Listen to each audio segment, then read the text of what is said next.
وہ اپنے منطقی انجام کو پہنچے، ان کے ماننے والے بھی ختم ہو گئے۔ لیکن یہ جو دو لوگ تھے جنہوں نے نبوت کا دعویٰ کیا، یہ خود نہیں کھڑے ہوئے تھے، ان کو کھڑا کیا گیا تھا۔ جب نو آبادیاتی نظم سکڑنے لگا تھا تو اپنی گرتی ہوئی حکومت کو بچانے کے لیے عالمی دسیسہ کاروں نے مسلمانوں کو تقسیم کرنے کے لیے اور مسلمانوں سے جذبہ جہاد ختم کرنے کے لیے اور حج کی مرکزیت کو توڑنے کے لیے ان دو لوگوں کو کھڑا کیا تھا۔ اس کو ٹاسک دیا جہاد ختم کرنے کا مرزا قادیانی کو، اور بہاؤاللہ کو جو ٹاسک دیا وہ تھا حج کے اجتماع کو متاثر کرنے کا، اور اس نے ایک ماڈل تیار کر لیا اور جگہ جگہ تیار کر کے رکھوائے، اتنی دور حج کرنے کے لیے جاتے ہو یہی۔ اور یہ خود کہتا ہے کہ میں نے جہاد کی ممانعت پر، ترک پر اتنا لکھا ہے کہ اگر اس کو جمع کرنا ممکن ہو تو 50 الماریاں کتابوں سے، پمفلٹوں سے بھر جائیں جو میں نے جہاد کے خلاف لکھا ہے اور اطراف و اکناف عالم میں پھیلایا ہے۔ تو اس کو ٹاسک دیا گیا تھا کہ مسلمان کے سینے سے جہاد کو ختم کیا جائے، چونکہ انگریز نے حکومت چھینی تھی مسلمانوں سے۔ ہندو تو پہلے بھی غلام تھے، اب وہ ان کے غلام ہو گئے، انہیں ہندوؤں سے ڈر نہیں تھا، انہیں ڈر تھا مسلمانوں سے۔ فروغ آدم خاکی سے انجم سہمے جاتے ہیں کہ یہ ٹوٹا ہوا تارا مہ کامل نہ بن جائے، اس لیے وہ قوت جسے جہاد کہتے ہیں اس کو ختم کرنے کے لیے مرزا غلام محمد قادیانی کو کھڑا کیا گیا، اور اس کی جتنی بھی تحریرات ہیں آپ پڑھ کے دیکھیں تو اس میں اس نے جہاد کے خلاف بات کی ہے کہ یہ نہیں ہونا چاہیے، یہ قلم کا زمانہ ہے، جہاد کا زمانہ نہیں ہے۔ اگرچہ امت مسلمہ نے اس کو مسترد کر دیا اور وہ بدترین موت مر گیا، لیکن چونکہ جنہوں نے کھڑا کیا تھا وہ تو آج بھی ان کی سرپرستی کر رہے ہیں، لہٰذا ان کے ماننے والے آج بھی موجود ہے۔ اس دور کے اشرافیہ نے مانا تھا، کیونکہ تاج برطانیہ کے زیر سایہ یہ پودا کاشت کیا گیا تھا اور ان لوگوں کو اس کے سائے میں لا کے بٹھایا گیا تھا، تو اس دور کے اشرافیہ نے مانا تھا اور اس کو اپنا معاذ اللہ پیغمبر کہا تھا، اور آج بھی مغرب دھڑا دھڑ ان کو ویزے دیتا ہے، جبکہ آج ان ممالک کا ویزا لینا کار دارت، لیکن ان کو 1 سیکنڈ میں ویزا مل جاتا ہے، اور وہ اس لیے کہ ان کے سرپرست جو ہے وہ ان کو جو ہے وہ راستہ دیتے ہیں اور ان کو حفاظتوں کا حصار دیتے ہیں اور ان کو تکریم دیتے ہیں۔ اس لیے آج بھی پاکستان کے اندر 1 سال میں محتاط اندازے کے مطابق 10,000 لوگ 1 سال میں بیرون ملک جانے کے لیے اپنے آپ کو مرزائی لکھ رہے ہیں، اور مرزائی لکھنے کا مطلب مرزائی ہو جانا ہے۔ اگر کوئی شخص کہتا ہے کہ چلو کوئی بات نہیں، میں اوپر سے لکھ رہا ہوں، شریعت کے حکام ظاہر پہ ہوتے ہیں، وہ مرزائی ہو جاتا ہے۔ اور ہمارے قریب ایک واقعہ ہوا کہ ایک شخص نے بیرون ملک جانے کے لیے کاغذ بھرے اور اس کے اوپر مرزائی لکھا، لیکن ابھی جا نہیں سکا تھا، وہ بدبخت کہ موت کی گھاٹ اتر گیا اور اللہ کی گرفت میں آ گیا۔ تو اس کے خاندان والوں نے کہا کہ چونکہ یہ تو ایک طریقہ تھا باہر جانے کا، اسے مسلمانوں کے قبرستان میں دفن کر دیا گیا، لیکن پھر بعد میں وہ مسلمانوں کے احتجاج کی وجہ سے اس کو اکھاڑ کر کے مسلمانوں کے قبرستان سے نکالا۔ تو یہ بات ذہن میں رکھیے گا کہ یہ خود کاشتہ پودا نہیں ہے، بلکہ یہ یہودیت کا کاشت کیا ہوا پودا ہے۔ اس لیے علامہ اقبال نے کہا تھا کہ مرزائیت یہودیت کا چروا ہے، اور کسی نے کہا تھا کہ یہ اسلام کے بھی دشمن ہیں اور پاکستان کے بھی دشمن، اور انہوں نے ہمیشہ اسلام کو نقصان پہنچایا اور انہوں نے ہمیشہ پاکستان کو نقصان پہنچایا۔ لیکن دنیا کی تاریخ کا یہ انوکھا باب ہے کہ پاکستان کی نیشنل اسمبلی میں ان کو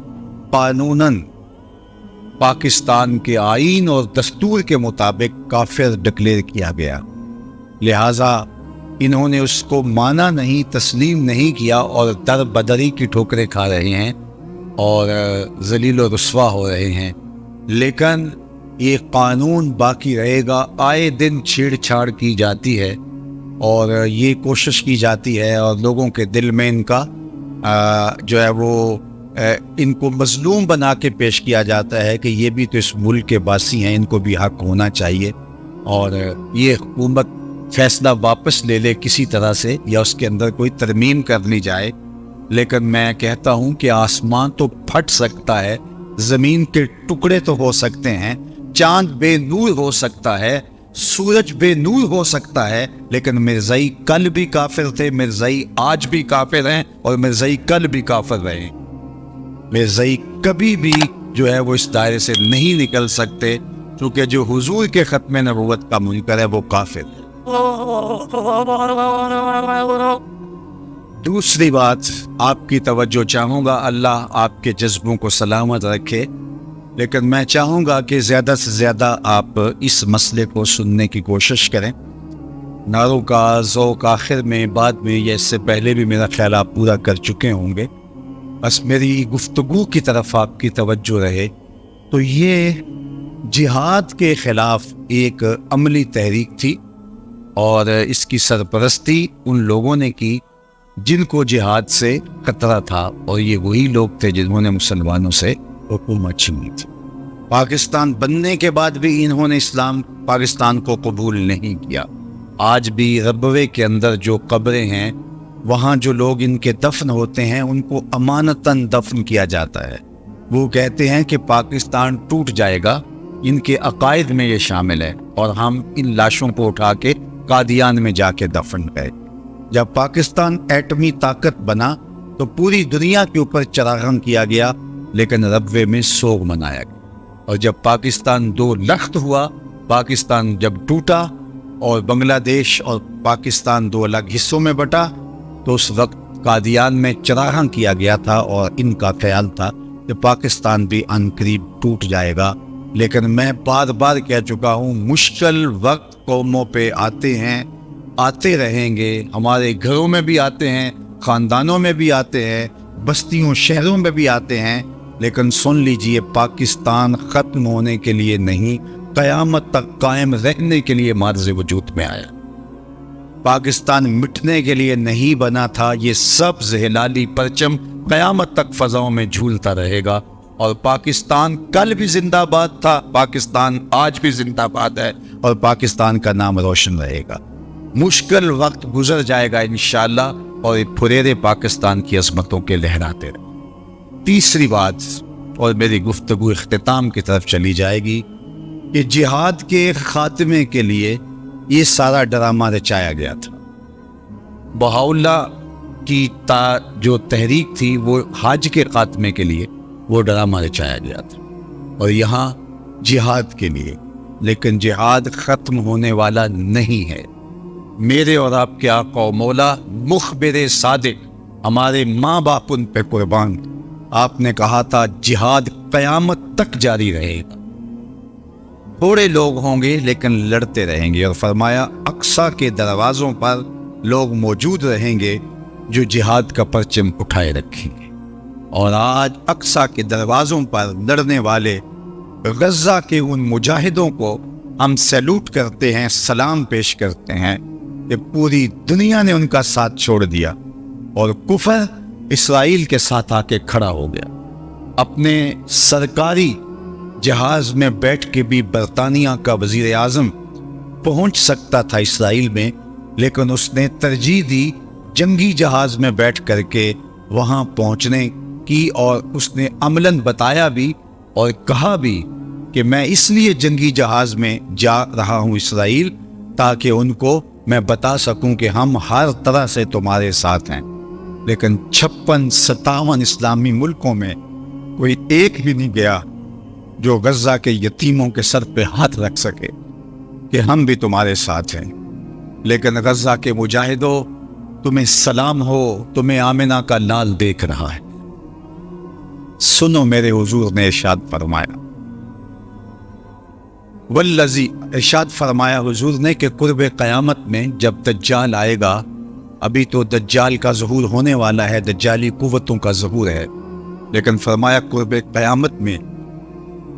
جب دجال آئے گا تو میرے غلام اس کے مقابلے میں نکلیں گے، حق کے راستے پہ اپنا سب کچھ کٹوانے کے لیے۔ سنو، صحاح کی روایت ہے، انی لعارف اسماءہم، میں اپنے ان غلاموں کو نام بنام جانتا ہوں، واسماء آبائہم، ان غلاموں کے ماں باپ کے ناموں کو بھی جانتا ہوں۔ کہانی ختم نہیں ہوئی، وَأَلْوَانَ خُيُولِهِمْ، جن سواریوں پر چڑھ کے جہاد کریں گے میں محمد ان سواریوں کے رنگوں کو بھی جانتا ہوں۔ کون سا غلام، کس کا بیٹا کس رنگ کی سواری پہ بیٹھ کے جہاد کرے گا، حضور فرمایا میں پہچانتا ہوں۔ غزہ والو تمہیں مبارک ہو، تجھے آمنہ کے لال پہچان رہے ہیں۔ زمانہ تمہیں چھوڑ دے، تمہیں پرواہ نہیں ہونی چاہیے، اس لیے کہ آمنہ کے لال تمہیں پہچانتے بھی ہیں، تمہیں جانتے بھی ہیں، اور جن سواریوں پہ تم جہاد کر رہے ہو ان سواریوں کے رنگوں کو بھی پہچان، اور یہ جہاد کبھی ختم نہیں ہوگا۔